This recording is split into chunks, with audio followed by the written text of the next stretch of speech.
अच्छी संगति, खाना पीना सीखना, बोलना सीखना, पहनना सीखना, बैठना कैसे होता है ये सब सीखना, ये सब बातें बाल्य अवस्था के अंतर्गत माता पिता जो हैं बच्चों में डालते हैं।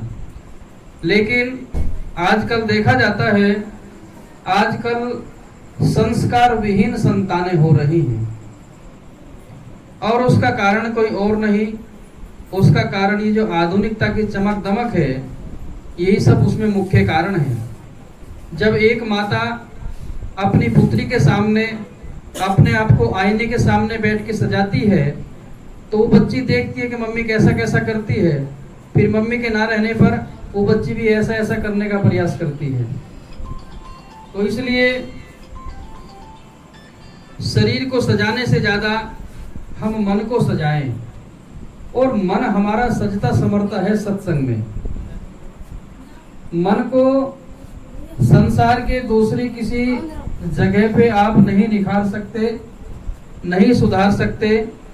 केवल सत्संग ही वो जगह है, विचारवान संतों का सानिध्य है, गुरु आश्रम, गुरु घर, गुरु मंदिर, यही वो जगह है जो आदमी को सत्य धर्म की शिक्षा दे करके उसे उन्नति की ओर ले जाते हैं। फिर जैसे जैसे व्यक्ति संसार में बढ़ता जाता है, संसार की वासनाएं, कामनाएं, तृष्णाएं उसके पीछे लग जाती हैं। ऐसे समझो, सदगुरु कबीर साहब ईजक में कहते हैं, ईजक जरते देखिया अपनी अपनी आग, ऐसा कोई ना मिला जासो रहिए लाग। सदगुरु कबीर संसार के समस्त नर नारियों के प्रति अपना संदेश देते हैं और कहते हैं, क्योंकि ज्ञानी विचारवान आदमी की दृष्टि में ये संसार होते हुए भी ना के समान होता है। क्योंकि जो व्यक्ति मन और इंद्रियों के विषयों से ऊपर हो जाता है तो उसके लिए संसार ना के समान है।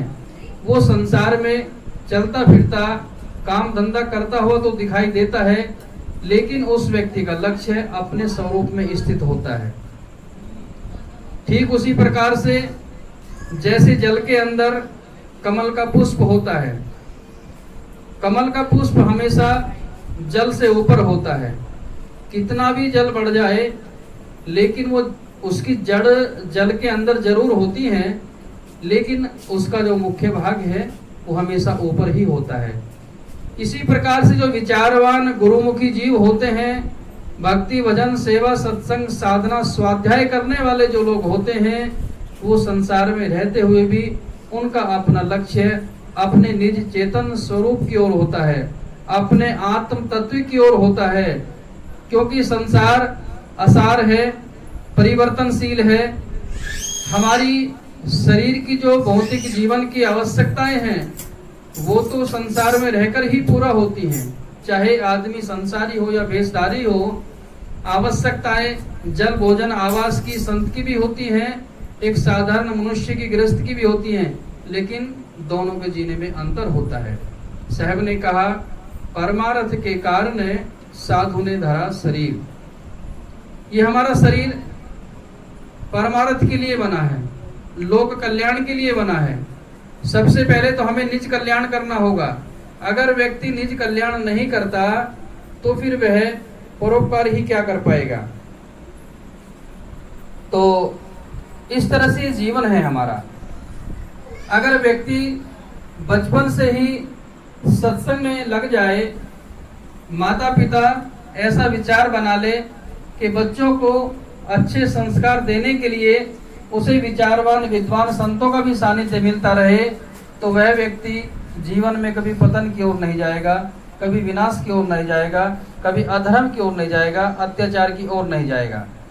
क्योंकि जो जो विचार जीवन में बढ़ते जाते हैं, मन में हम जैसा सोचते जाएंगे वैसा ही आदमी के वाणी से प्रकट होता है, और जैसा मन वाणी से प्रकट होता है ऐसा ही फिर आदमी के व्यवहार में वो चीज दिखाई देती है।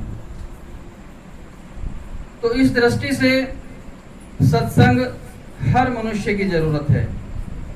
जब व्यक्ति संसार की वास्तविक सत्यता को समझ लेता है और संसार की वास्तविक सत्यता क्या है। अभी जो साहब की साखी बोली गई है यहाँ कि आया है सो जाएगा, राजा रंग फकीर, एक सिंहासन चढ़े चला, एक बंधे जात जंजीर। संसार में सब आते एक ही रास्ते से हैं, लेकिन इस संसार के अंदर कैसा कैसा कर्म करके व्यक्ति जाता है, उस पर साहब कहते हैं कि अगर कोई व्यक्ति अपना जीवन परोपकार के लिए जीता है। अब आप विचार करके देखो, सदगुरु कबीर को देखिए, जगत गुरु रविदास महाराज जी को देखिए, तथागत भगवान बुद्ध को देखिए, बाबा साहब अम्बेडकर जी को देखिए, पेरियार साहब को देखिए, गोरखदत्त व्यास को देखिए, अनेकों महापुरुष हैं जिन्होंने अपना जीवन लोक कल्याण के लिए जिया। अपना माना हुआ सब कुछ त्याग करके संसार के समस्त जीवों का उद्धार हो, इस हेतु से उन्होंने संसार भर में घूम घूम करके लोगों को भक्ति, भजन, सेवा, सत्संग, स्वाध्याय ये संदेश दिया। बीजक में आता है कि देश विदेशे हो फिरा, गांव गांव की खोरी, ऐसा जियरा ना मिला जो लेवे फटक पछोरी। दोनों संत आधुनिक युग के सूर्य के समान प्रकाशक रहे हैं, जगत गुरु रविदास महाराज जी और सदगुरु कबीर साहब। दोनों की ख्यातियां पूरे विश्व भर में उनके मानने वाले लोग पाए जाते हैं। लेकिन हमारे महापुरुष सर्वोच्च स्थिति में रहे तो ऐसा क्या कारण है कि हम लोग उनके मानने वाले दरिद्र हैं, गरीब हैं, या हमारे जीवन में दुख संकट है? तो इसका क्या कारण है? कारण से कार्य की उत्पत्ति होती है, इसका कारण है। और वो कारण ये है कि हम लोगों ने उन महापुरुषों की बातों को ध्यान से नहीं सुना।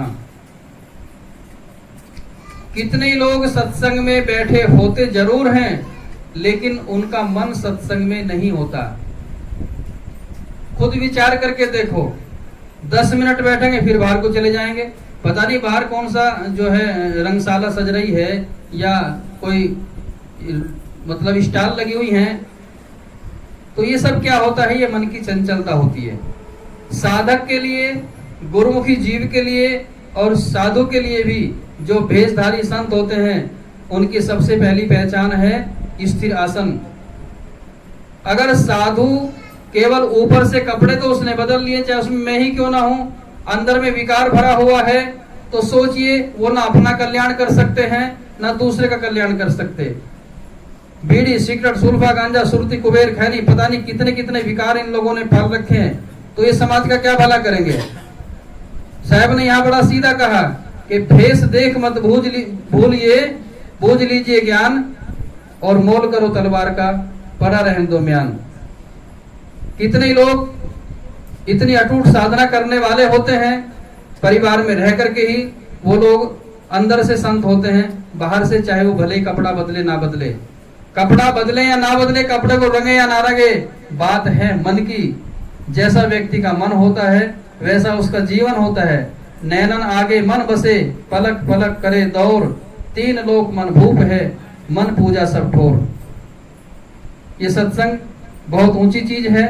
पहली बात तो ये सत्संग का रंग आसानी से चढ़ता नहीं, और जिस पर चढ़ जाता है उस पर उतरता नहीं।